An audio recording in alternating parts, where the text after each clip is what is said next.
પ્રણામ ગુરુજી, એક છોકરાનો જન્મ થવાની તૈયારી છે, ફટાફટ એની કુંડલીની રાશિ લખાવો મને. બોલ બચ્ચા. એનો જન્મ ગરીબ ઘરમાં આપવાનો કે પૈસા વાળા ઘરમાં? એકદમ ગરીબ સાપરા વાળા ઘરમાં જન્મ આપી દો ફટાફટ. ઓકે ગુરુજી, સાપરા વાળા ઘરમાં જન્મ થવો જોઈએ. એની જિંદગીમાં આગળ વધવો જોઈએ કે નહીં? બિલકુલ નહીં, રાત દિવસ મજૂરી કર્યા છૂટી જાવ તો લખો ફટાફટ. ઓકે ગુરુજી, મજૂરી કર્યા છૂટી જવો જોઈએ રાત દિવસ. દારૂડિયો બનાવવાનો કે ભગત? ફૂલ દારૂડિયો દેશી પીધા છૂટી જાવ તો રાત દાડો અડે ને અડે રહેવો જોઈએ લખો ફટાફટ. ઓકે ગુરુજી, પ્યોર દેશી દારૂડિયો. એની જિંદગીમાં છોકરી આપવાની કે નહીં? બિલકુલ નહીં, ઓટો મરવો જોઈએ લખો ફટાફટ. ઓકે ગુરુજી, જિંદગીમાં ક્યાંય સેટિંગ થવું ના જોઈએ.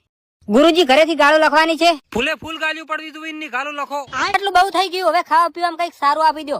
મરસું રોટલો લખી નાખો, હુક્કો બાજરીનો અખવાદા એટલે ગોળ બળી જાવી તું એની કાલું. અને આટલું બહુ થઈ ગયું, બિચારાને જિંદગીમાં લખો ભણવામાં ઠોઠ ને જિંદગીની ખોટ અને જિંદગીમાં ટેન્શન નો ઢગલો કરી નાખો ફટાફટ. ઓકે ગુરુજી. જન્મ આપી દીધો ગરીબ ઘરમાં, ભગવાન હું નીકળું હવે. 1 મિનિટ બચ્ચા, મજૂરી કરે એના પૈસા ગીજામાં રહેવાના જોવે લખતો જા. ઓકે ગુરુજી, હવે હું નીકળું, કાલે છોકરીઓનું લખીશું. જા બચ્ચા જા.